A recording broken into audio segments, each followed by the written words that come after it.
December 16th, 1944, 5:30 in the morning. The Ardennes forest sits frozen and silent under a blanket of fresh snow.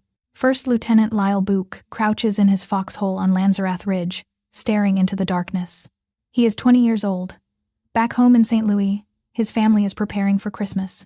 Here, on this frozen Belgian ridge, he commands 18 men of the Intelligence and Reconnaissance Platoon, 394th Infantry Regiment. They have been watching the German lines for days, reporting nothing unusual, but something feels wrong this morning. Buch cannot see them yet, but across the valley, 200,000 German soldiers are waiting. Behind them sit nearly 1,000 tanks. Artillery pieces by the hundreds point toward American lines. Adolf Hitler has gambled everything on one last roll of the dice. Operation Watch on the Rhine, the offensive that will split the Allied armies and change the course of the war. In a few minutes, the largest German offensive since 1940 will begin, and standing directly in its path are Buch and his 18 men. What happened over the next 9 days would transform an elite German division from the spearhead of Nazi conquest into a shattered remnant abandoned in a Belgian village. This is the story of ordinary American soldiers who did extraordinary things, the story of engineers who blew bridges under enemy fire, of a major who created a wall of fire from burning gasoline, of infantry divisions that refused to give ground no matter the cost. This is the story of the 9 days that broke the Leibstandarte. To understand what the Americans faced that December morning, you need to understand what the 1st SS Panzer Division Leibstandarte Adolf Hitler represented to Nazi Germany. This was not just any German unit. This was Hitler's personal division, his bodyguard, the men he trusted to protect him and to carry his banner into battle. They wore his name on their sleeves, embroidered in silver thread on black cloth. When they marched for the Führer himself. The Leibstandarte had been with Hitler since the very beginning of his rise to power. In 1933, when Hitler became Chancellor, his personal guard numbered just 117 men. They stood outside his office. They escorted him to rallies. They demonstrated absolute loyalty in a regime built on treachery and ambition. In 1934, Hitler called on them for a darker purpose. During the Night of the Long Knives, the Leibstandarte helped murder Ernst Röhm and the leadership of the SA. They proved they would kill for Hitler without question or hesitation. After that bloody night, no one doubted their devotion. When the war began, the Leibstandarte transformed from a ceremonial guard into a combat division. They led the invasion of Poland in September 1939, racing ahead of the regular army. They smashed through France in May 1940, capturing key positions before the defenders knew what hit them. They conquered Greece and Yugoslavia in 1941. On the Eastern Front, they earned a reputation for ferocity that terrified even the hardened soldiers of the Red Army. At Kharkov in 1943, they retook the city in some of the most brutal urban fighting of the war. Their casualties were appalling, but they never broke. They simply kept advancing, stepping over their dead to reach the enemy. The Western Allies first encountered the Leibstandarte in Normandy in 1944.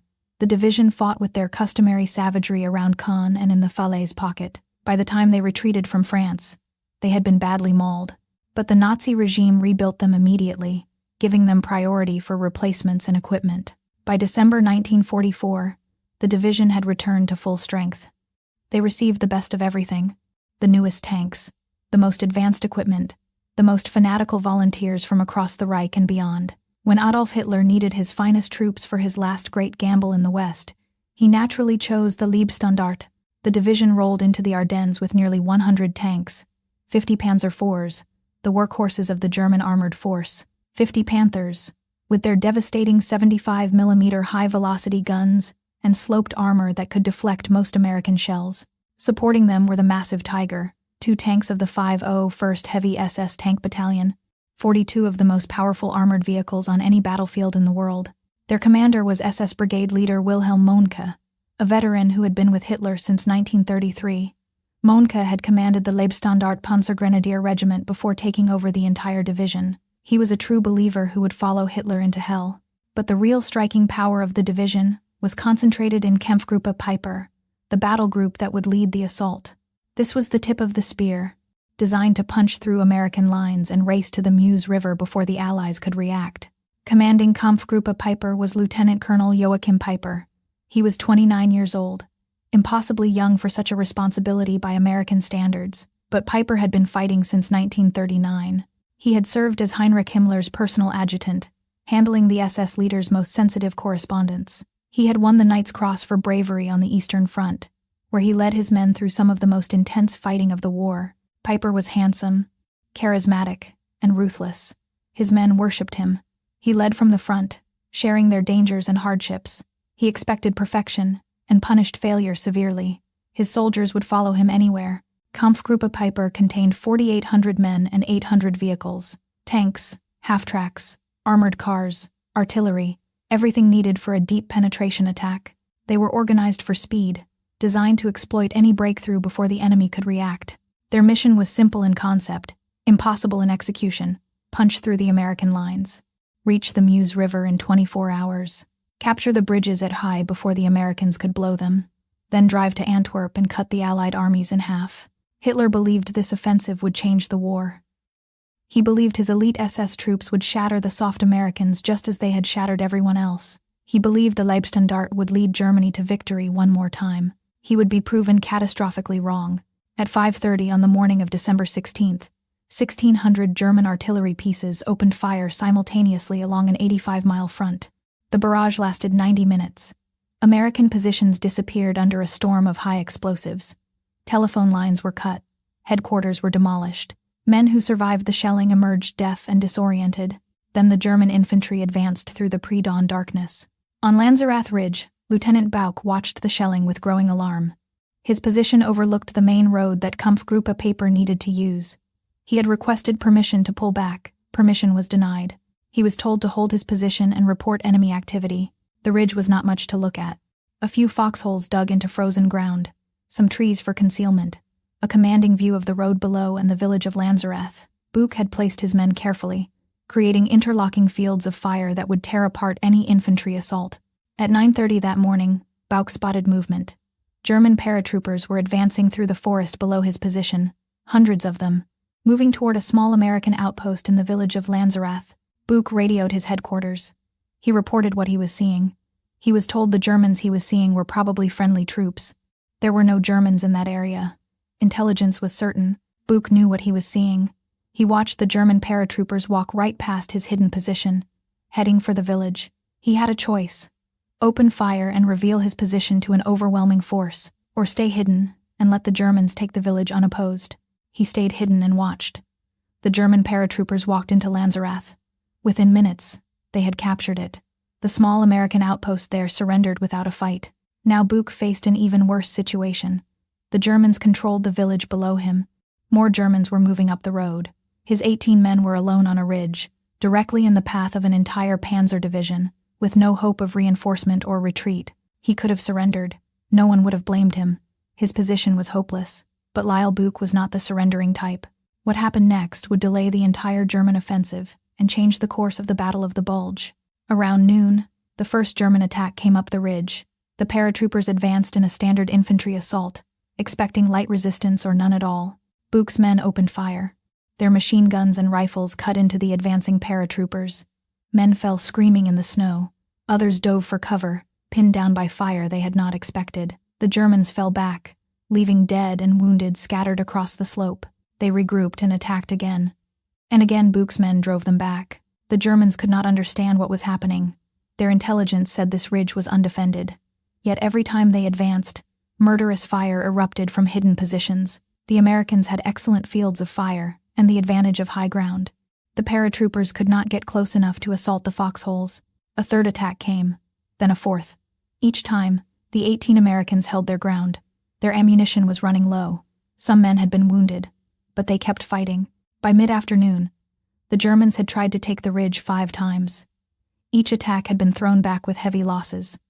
The snow was stained red with German blood. The paratroop colonel commanding the assault had lost patience. He had a schedule to keep. An entire Panzer Division was waiting behind him. Behind the stalled paratroopers, Kampfgruppe Peiper waited. Joachim Peiper sat in his command vehicle, watching the hours slip away. His timetable called for him to be at the Meuse River by now. Instead, he was stuck behind his own infantry, waiting for them to clear a single ridge held by what he assumed must be a reinforced American company. There were 18 Americans on that ridge. Peiper paced and fumed. He sent furious messages demanding faster progress. He threatened the paratroop commanders with courts-martial if they did not break through immediately. But threats could not change the tactical reality. His massive armored column was road-bound in the narrow forest paths.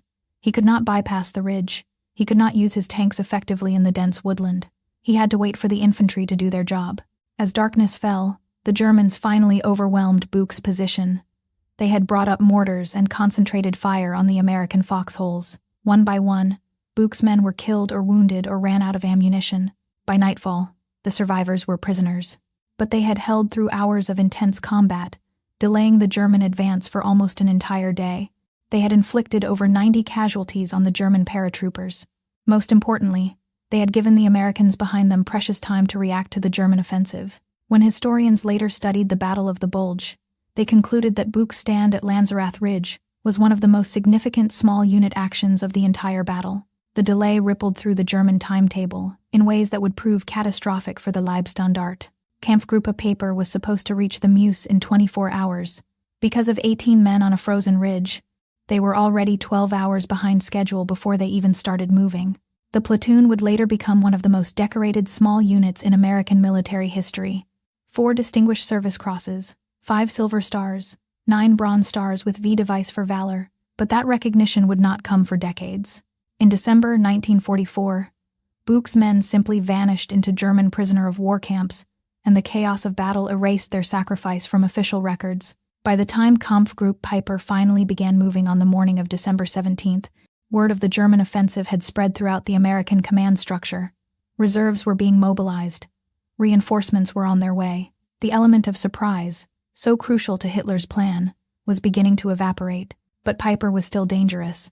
His column roared down the narrow roads of the Ardennes, scattering American rear area units that had no idea the Germans were so close. These were supply troops, headquarters personnel, artillery observers, men who had never expected to see German tanks in their sector. At Honsfeld, his tanks overran an American rest center before the soldiers there knew what was happening. Sleepy men stumbled out of buildings to find Panther tanks in the streets. Most surrendered immediately. Some were shot down as they ran. At Bullingen, Peiper captured an American fuel depot and refueled his vehicles. This was exactly what the German offensive needed. Fuel was the critical limiting factor. Without captured American gasoline, the panzers would grind to a halt long before reaching their objectives. Then came Malmedy. At a crossroads called Bastogne, just south of the town of Malmedy, Peiper's advance guard encountered Battery B of the 285th Field Artillery Observation Battalion. The Americans were caught completely in the open. Their vehicles were shot up in minutes. Around 113 men surrendered. What happened next would transform the Battle of the Bulge from an ordinary military operation into something far more personal for every American soldier. The German soldiers herded the American prisoners into a snow-covered field beside the road. The Americans stood there, hands raised, waiting to be processed and sent to the rear. That was how it was supposed to work. The Geneva Convention was clear. Prisoners were to be protected. There are conflicting accounts about what triggered the shooting. Some survivors said a German officer gave an explicit order to fire. Others said nervous guards opened fire when some prisoners tried to escape. German accounts after the war offered various explanations and excuses. What is certain is that German machine guns opened fire on the unarmed Americans standing in that snowy field. 84 men died at Bastogne. Some were shot while trying to flee across the open ground. Others were executed where they lay wounded, shot in the head by German soldiers walking among the fallen. A handful survived by playing dead, lying motionless under the bodies of their comrades, while German soldiers fired shots into anyone who moved. The survivors lay in that field for hours, afraid to move, listening to the Germans celebrate their victory. When darkness finally fell and the German column moved on, a handful of blood-soaked Americans crawled away and made their way to American lines. The word spread through the American army like an electric shock. The SS was shooting prisoners. The Malmedy massacre changed everything about the Battle of the Bulge. American soldiers who might have considered surrender when faced with overwhelming odds now knew what awaited them. Units that might have broken under pressure instead fought with desperate fury. The massacre was intended to spread terror among the Americans, to convince them that resistance was futile. Instead, it stiffened their resistance beyond anything the Germans expected. Men who might have wavered now fought knowing that capture meant death. Word of Malmedy reached every American unit in the Ardennes within days. Some commanders issued informal orders to take no SS prisoners. Whether or not those orders were widely followed, the massacre ensured that the fighting would be more bitter and more unforgiving than it might otherwise have been. As news of Malmedy spread, Peiper's column continued west toward the Meuse.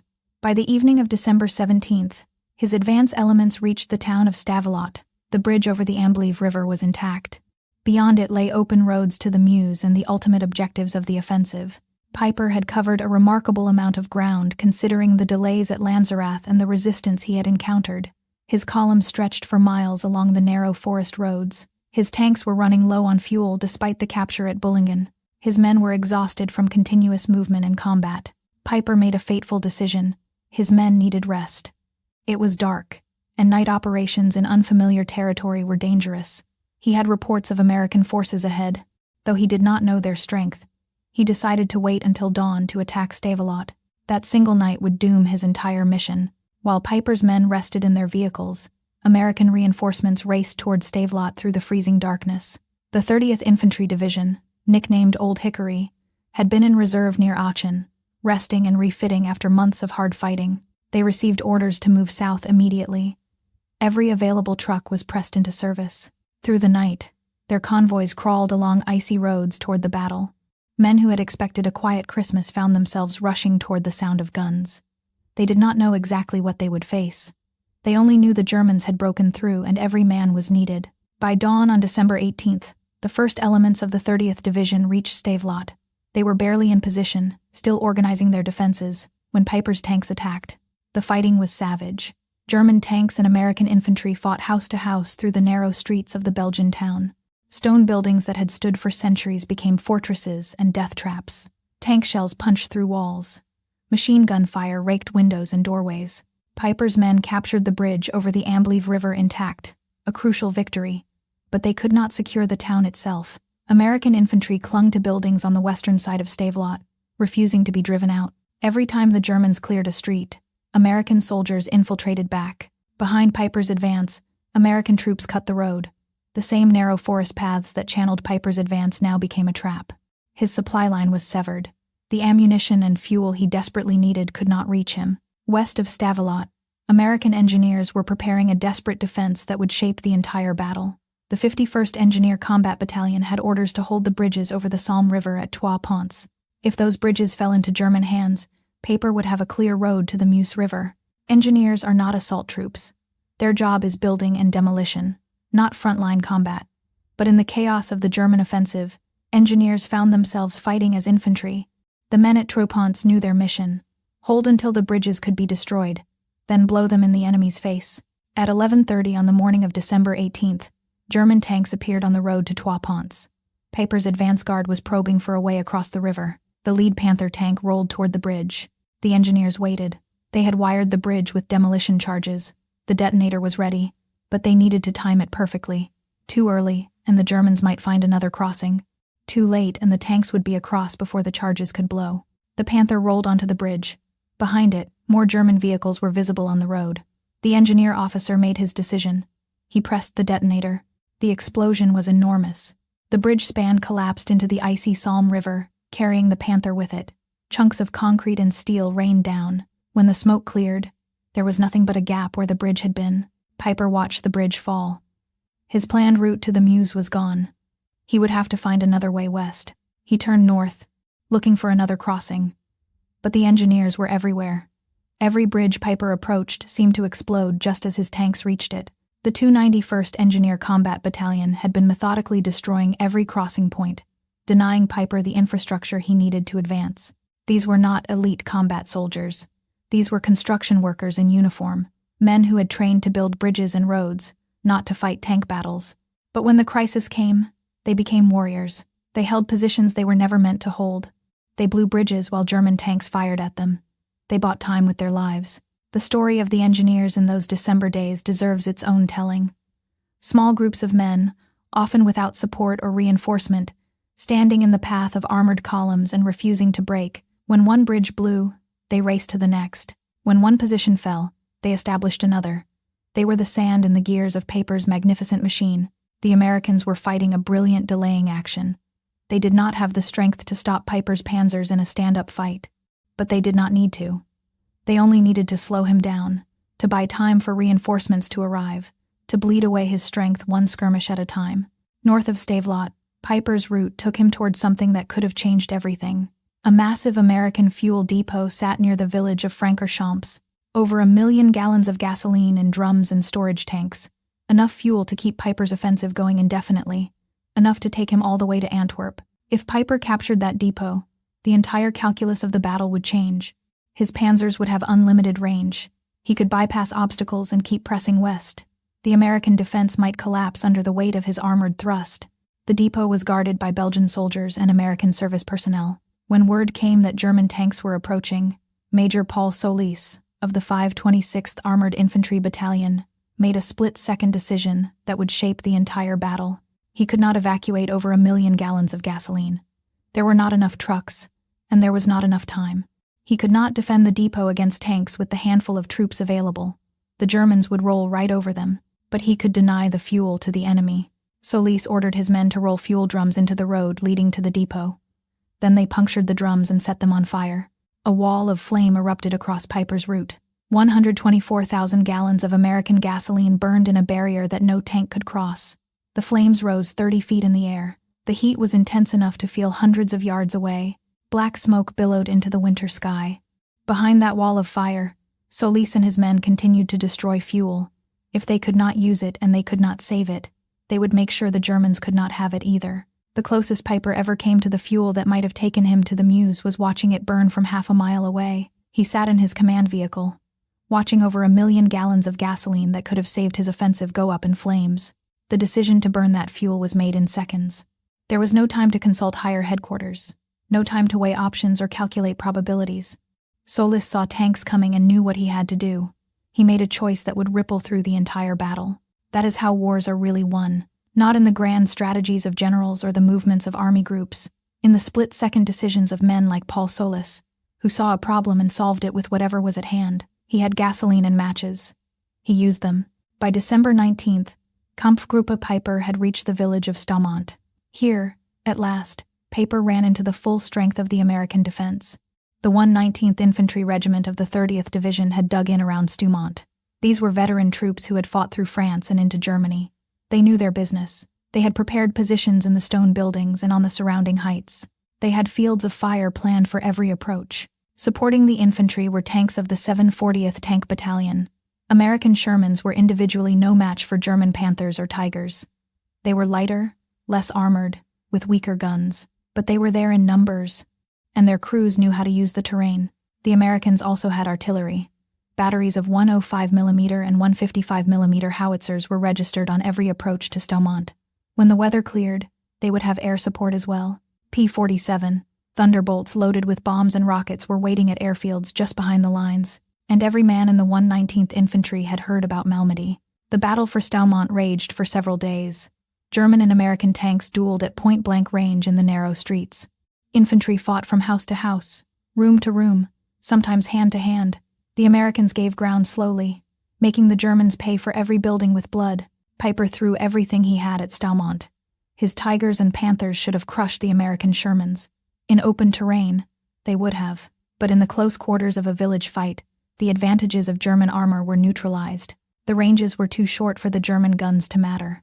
American bazookas and tank destroyers could get close enough to knock out even the heaviest German vehicles. The fighting was apocalyptic.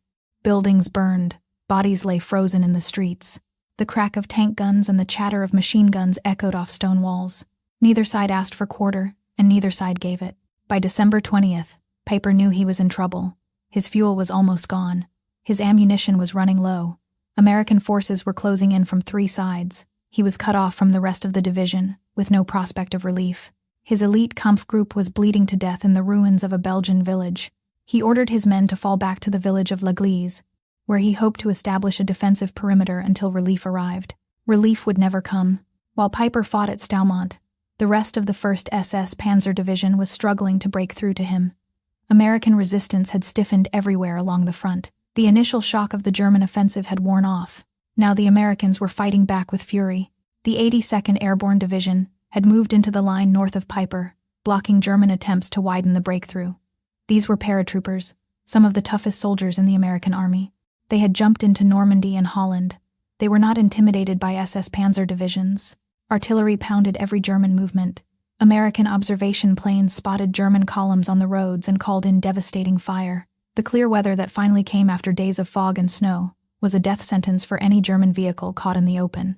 The division that was supposed to reach the Meuse in 24 hours was now fighting desperately just to survive. At Gleize, Peiper organized his defense in the stone buildings of the village.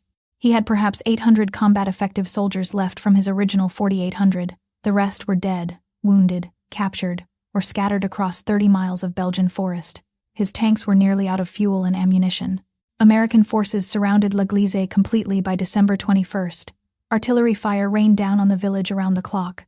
American infantry probed the perimeter day and night, testing for weak points, wearing down the defenders. Snipers picked off any German who showed himself. The weather was brutal. Temperatures dropped well below freezing. Snow fell intermittently, covering the living and the dead alike. The wounded suffered terribly in the cold. Medical supplies were running out. There was no way to evacuate the injured. Inside the perimeter, German wounded filled the village church. The stone walls provided some protection from the shelling, but there was little the medics could do without supplies. Men died of wounds that would have been survivable with proper treatment. Ammunition ran critically low. Peiper rationed every round, every grenade, every mortar shell. His men were reduced to scavenging ammunition from the dead. Tank crews sat in their Panthers and Tigers with only a handful of shells remaining, unable to use their massive firepower. The irony was bitter. They had some of the finest tanks ever built, vehicles that could destroy any American armor at 2,000 yards. But without ammunition, they were nothing but steel coffins. The crews who had trained for years to master these machines now sat idle while American infantry closed in.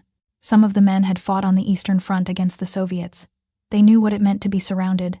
They knew the desperation of watching supplies run out while the enemy tightened the noose. But this was worse. On the Eastern Front, they had fought for years. Here, their great offensive had collapsed in less than a week. Peiper radioed urgently for resupply. He needed fuel. He needed ammunition.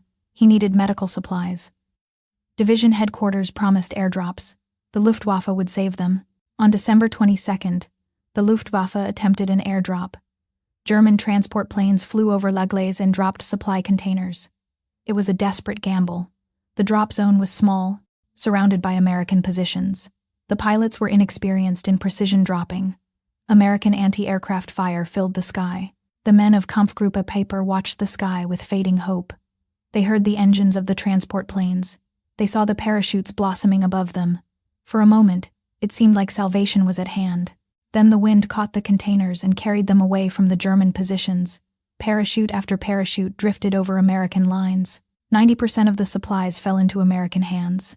The containers drifted on their parachutes into the woods around the village, beyond the reach of the stranded Germans. The few supplies that landed inside the perimeter were not nearly enough to make a difference. American soldiers who recovered the German supplies found food, ammunition, and medical equipment.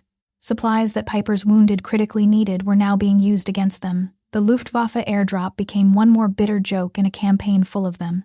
By December 23rd, Peiper knew the situation was hopeless. His men had been fighting for a week without rest or resupply. They were out of tank ammunition. They had barely enough small arms ammunition for one more serious engagement. Fuel was completely exhausted. Every vehicle sat immobile, unable to move. The Americans were closing in.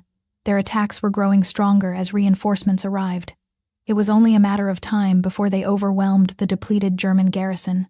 That night, Peiper radioed division headquarters one last time. He requested permission to abandon his vehicles and attempt to escape on foot through the American lines. After hours of delay, permission was granted. At 2 a.m. on December 24th, Christmas Eve, the survivors of Kampfgruppe Peiper slipped out of Gleize. They moved in small groups, navigating by compass, avoiding American positions. They carried only their personal weapons and whatever food they could stuff in their pockets. The march through the forest was a nightmare.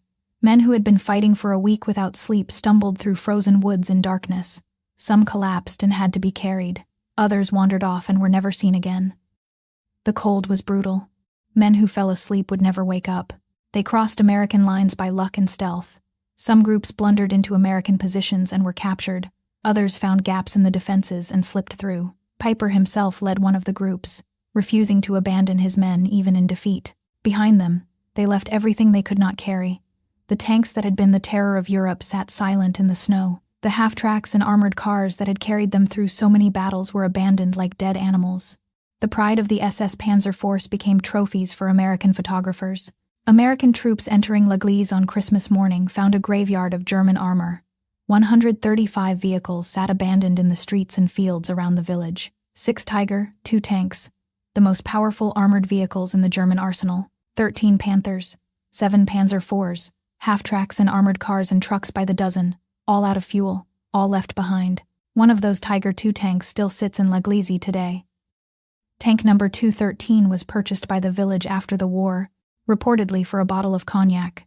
The farmer who owned the field where it sat was happy to be rid of it. The tank now stands in front of the December 1944 museum, a silent monument to the battle that destroyed the Leibstandart's finest Kampfgruppe. American intelligence officers examined the abandoned vehicles with fascination. They had rarely had the opportunity to study German armor up close. The Tiger II was particularly interesting, a monster of a tank that outclassed anything the Americans could field. Now they had 6 of them, intact and available for detailed examination. Of the 4,800 men who had started with Kampfgruppe Peiper, fewer than 800 made it back to German lines. They staggered through the frozen forest on Christmas Eve, exhausted and defeated, their uniforms in tatters, their weapons often discarded to save weight. They had failed completely in their mission. Peiper himself made it back. He would continue to fight until the end of the war, leading what remained of his regiment in the final desperate battles. But he would never forget Gleize.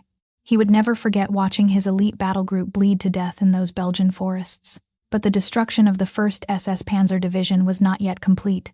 While Peiper was surrounded at Gleize, the rest of the division had been fighting around the town of Bastogne. This Belgian crossroads had become the center of the American defense. The 101st Airborne Division and elements of other units were surrounded there, holding a vital road junction against repeated German attacks. Hitler considered Bastogne essential to his offensive. The roads through the town were critical for supplying any advance to the Meuse. As long as Bastogne held, German logistics would be strangled. He ordered it taken at all costs. The Leibstandart was thrown into the assault. What remained of the division after Peiper's disaster was committed to breaking the American perimeter around Bastogne.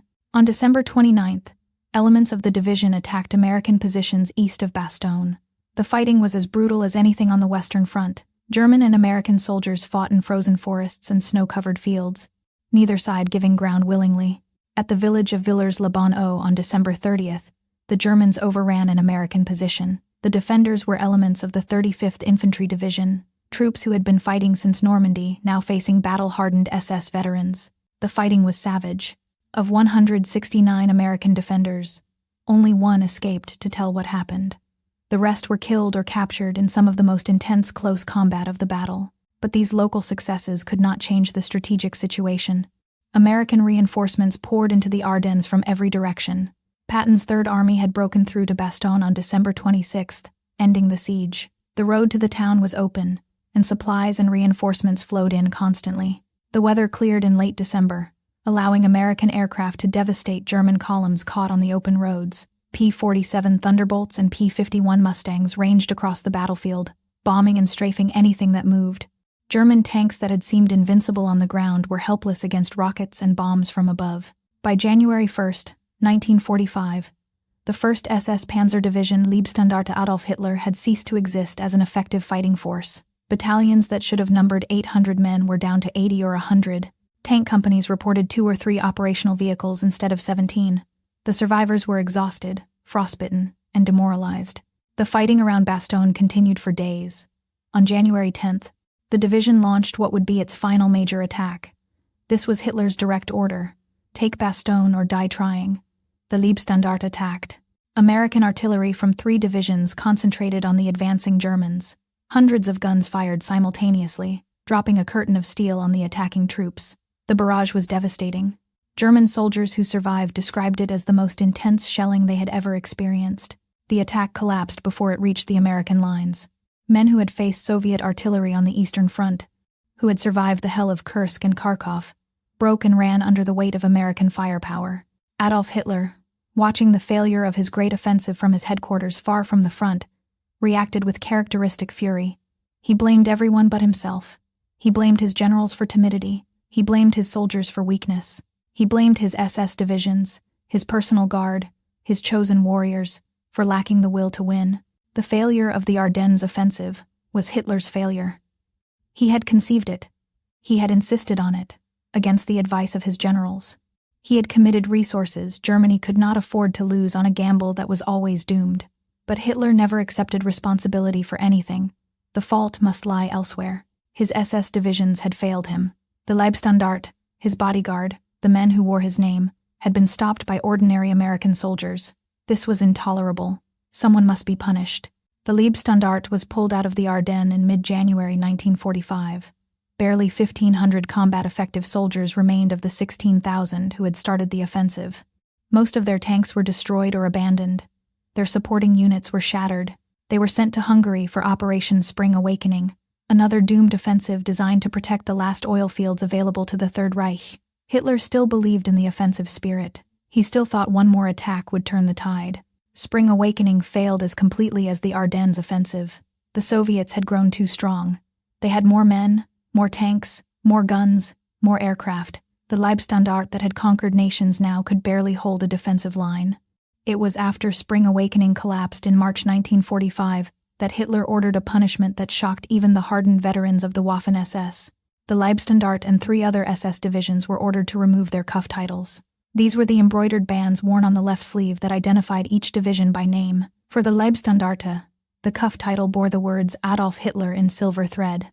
It was their greatest honor, the symbol of their special relationship with the Führer, the mark that set them apart from all other German units. Now Hitler ordered them stripped of that honor. He declared that they had proven unworthy of bearing his name. The men who had fought and died for him across Europe, who had committed atrocities in his name, who had followed him with absolute devotion, were now condemned as cowards and failures.